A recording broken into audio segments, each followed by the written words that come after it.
What happened here? He fired Comey on the recommendation of the Attorney General, Jeff Sessions, right?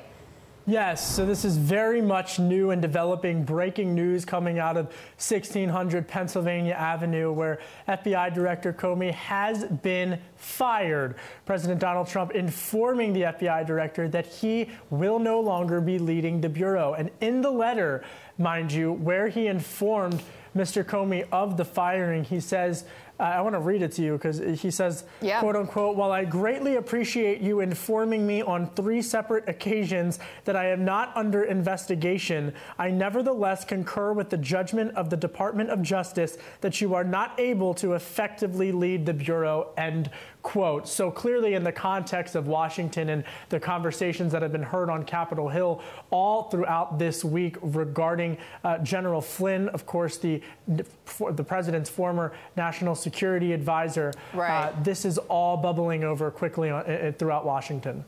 Indeed. And Kevin, this is Comey is now only the 2nd FBI chief to have been fired from his post.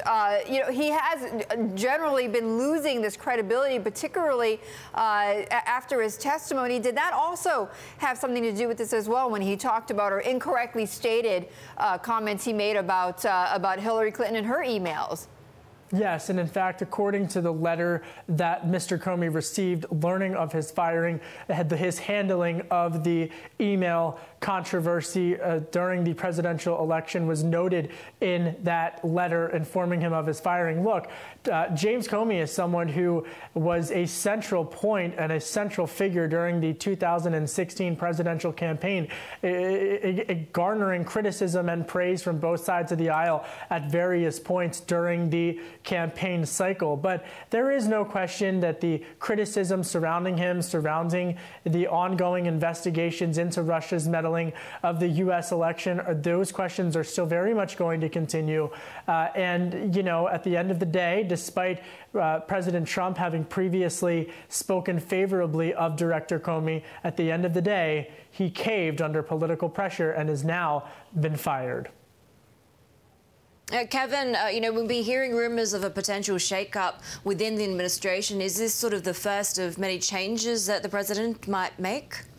Well, I think that when you take the broader step back here, and this administration has not been able to move beyond the bipartisan questions, bipartisan being the key word. Look, it was just the other week that House Speaker Paul Ryan was overseas in the United Kingdom giving a speech to NATO allies and criticizing Vladimir Putin and Russia for their meddling into the U.S. election in 2016. So this is not a partisan issue. While there have been staunch Republican defenders of President Trump on the issue of national security, particularly as it pertains to Russia, Republicans increasingly have been more vocal against Vladimir Putin and its meddling.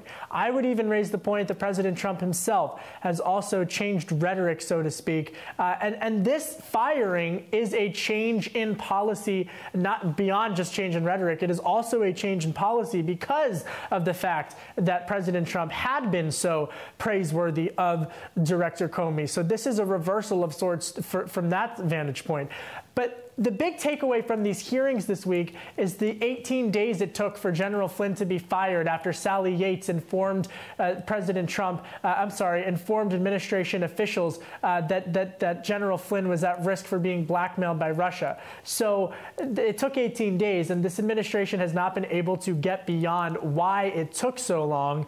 And until they are able to do that, these questions are going to continue. The big question that everyone wants to hear from President Trump in this White House tonight is why the change of heart, so to speak, in firing Director Comey.